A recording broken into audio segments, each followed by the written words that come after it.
So here is the latest proposition from the Amalgamated Transit Union, and you are just going to love this.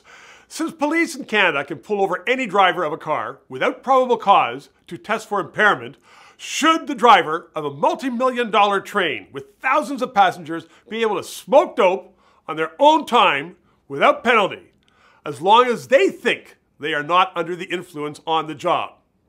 Well, Metrolinx is the agency that runs trains and buses for commuters in Ontario. It's under attack by the Transit Union for implementing a policy which prohibits employees from doing just that. The union says its employees have a constitutional right to smoke dope. And the frightful observation from online chatter is that seemingly hundreds of people agree with the union. Why? Because some Canadians are so invested with their own notion of rights that they think it outweighs everything else. Unions push the same arguments against random drug testing for those who drive those massive machines in the oil sands. And thank goodness the Alberta courts upheld common sense in that province. The fact is, we still don't know exactly how long cannabis stays in an individual's body or how long it impairs a person's judgment. We don't even have a reliable definition of what is normal usage. And government statistics show that 40% of cannabis users have driven within 2 hours of using the drug. What if that user were a train engineer? The federal government advises that cannabis impairment can last up to 24 hours and longer, and we have no reliable way to test impairment.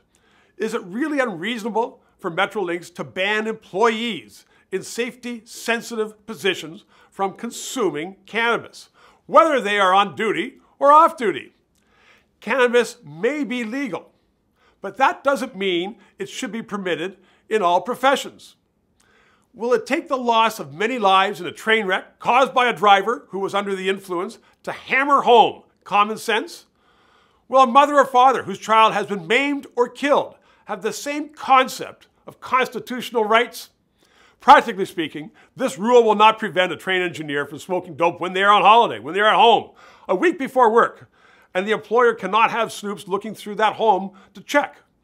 But it does mean that any driver is going to think long and hard about any possibility of impairment on the job. And the very fact that some union officials are spending employees' money to fight a rule that is needed because some irresponsible people will otherwise drive under the influence is evidence enough that Canadians need such rules in the first place. On this one, give those company officers your support. We all need for them to win.